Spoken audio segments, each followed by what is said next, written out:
Tonga sao daholo za Madagasikara hiresaka mahakasika ny fitongolanana fitanilanana ako. Ny lehilahy rehefa mandositra didy tsisy mpanenjika, tsisy arakaraka. Ny vehivavy rehefa bevoka ilozan'ny lehilahy aratsiana vehivavy tsy fakan-taranaka, vehivavy maditra, vehivavy tsisy ilaivana azy. Ny vehivavy rehefa be kibo vokatry fiterahana, niova amin'ny bika, lasa ratsy tarehy, lasa niantitra. Fa ny lehilahy na bevoka anazy sady tsy manome vola, tsy manome sakafo ambonin'izay manambany ao an-trano mampirafy, tsisy mpanery, tsisy mpanenjikenjika. Ny lehilahy be kibo tsisy mpanaratsy fa dokafana indray hoe iny deba, iny bôsy, iny mpanambola. Nefa samihafa, ny lehilahy be kibo dia aretina ny ao anatin'ny lehilahy ao, kaloria, ary ambonin'izay koa kankana ho hitan'ny lehilahy tsara fa ho avy ny diabeta rehefa reraka ialahy.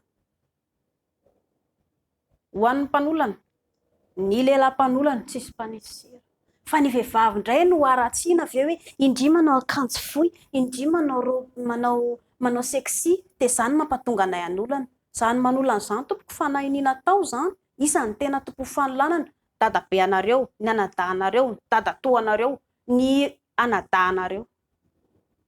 Ny jiolahy mpanolana vitsy izany, efa nisy ve? Misy ka jiolahy hoe manolana fa vitsy. Fa ilay fianakavianao manodidina ao no tena mampanolana. Ary iza ny olana? Ilay zaza tsy ampy taona ange. Efa nahita makorelina vao olana ve nareo? Vitsy ngamba raha misy. Fa any amin'ilay zaza tsisy mpià, any amin'ilay zaza tsisy mpijery ny lehilahy manolana, dia lazaina fa vehivavy no antony lehilahy daraopy. Hafakely mihitsy ilay tao an-tsaintsika ho an'ny vehivavy manary zanaka. Aratsiantsika ny vehivavy manary zanaka aloha hoe any angabonena hoe atsiperi. Fa maninona koa raha mba aratsiana ilay lehilahy na bevoka anazy? Io behivavy io tsy bevoka tamin'ny fanahy masina fa nisy nametraka ranaina tao izay nampatonga anazy bevoka. Eo tamin'ilay taranak'Eva, ilay hoe mpandainga. Lazaina fa mpandainga ny vehivavy satria taranak'Eva, fa ny lehilahy, ny tompon'ny fandaingana dia ny lehilahy malagasy ohatra ilay nanabevoka teo. Mety tsara velatsia lahy mody tia ilay vehivavy bevoka ilay zanak'olona nandositra lehilahy, efa mpandainga lehilahy izay. Taminareo misipa mbola tsara fanahy lehilahy noho ny mivady lehilahy, efa ratsy loha, mpanambany, mpanaratsy, efa mpandainga koa lehilahy izay. Ary ny zavatra fafy lehilahy tao amin'ny vadiny lehilahy dia langa any ivelany any lehilahy miaraka amin'ny karazam-behivavy maro, fa ato an-trano ato lehilahy mody tsara fanahy, efa mpandainga izany. Dia hoe taranak'Eva ny vehivavy ary elanga tsy taranak'Eva. Taranak'i Adama sy Eva tsika rehetrarehetra.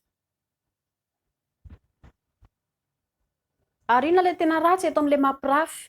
Rehefa mampirafy ny vehivavy kela makorely, kela makivisy, kela tsisy ilaivana azy. Fa rehefa mampirafy ny lehilahy, izany no voay e, izany no bandy e, izay kapaky tsy hita fery e, izay tsisy ohatranay e, izay ihany nge mahazo manao an'izany, ianareo tsy mahazo manao an'izany. Ha? Lehilahy raha vao ampirafesin'ny indray mandeha tonga dia mitady fisarahana, fa ny vehivavy mahita ny lehilahy mampirafy dia mbola mandefitra manindry fo foana. Eto amin'ilay hoe tratra nampirafy. Ny vehivavy raha tratra mampirafy mifona, fona lesy tsy anao tsony, tena mifona fa tsy anao tsony. Fa raha ela indray tratra mampirafy, vehivavy tsy mivanona, tsy fakantarana ty, misaraka tsika izao. Rehefa zavatra tsy tiana atao aminao aza atao amin'ny hafa. Olombelona daholo isika tompoko, mahatsiaro marary, mahatsiaro malahelo noho izany. Raha ohatra ka tsy mety aminao ilay zavatra misy dia aza atao aminao ilay izy, aza atao amin'ny hafa ilay zavatra tsy tianao atao amin'ny tenanao, satria rehefa mivaly aminao dia ianao ihany marary fo. Tamin'ny andron'ny Baiboly efa voahilikilika foana. Ny fanolanana ange efa nisy tamin'ny andron'ny Baiboly. Hitanareo Davida ilay niady tamin'ny Goliata, iny dia nanolana ihany koa, sao dia adinonareo. Raha mamaky Baiboly ianareo dia hitanareo tsara iny. Davida ilay niady tamin'ny Goliata, nanolana ny vadin'olona mihitsy naolan'lery Bathsheba. Bathsheba dia vadina mpanjaka antsoina hoe Uria. Dia tara tamin'ny kela Bathsheba izy, dia izay zany nafinahitra anazy tamin'ny kela Bathsheba nandro tany dia naolana tany. Dia avy eo lasa vadiny. Dia avy eo izy niteraka tamin'ny Solomona, niteraka ny Solomona. Koa izao indray Solomona no nanambady dia firy ny vadin'i Solomona? 700 be izao. 700 ny vadin'i Solomona, ary mbola misy ireo andevo 300 isy. Efa tamin'izany ny vehivavy tena tsisy dika mihitsy.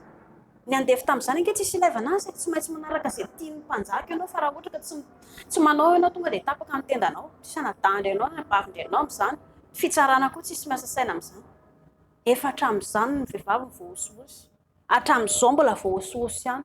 Noho izany mba eritrereto. Io koa aloha samy tsara ny ataony, mahazo toa.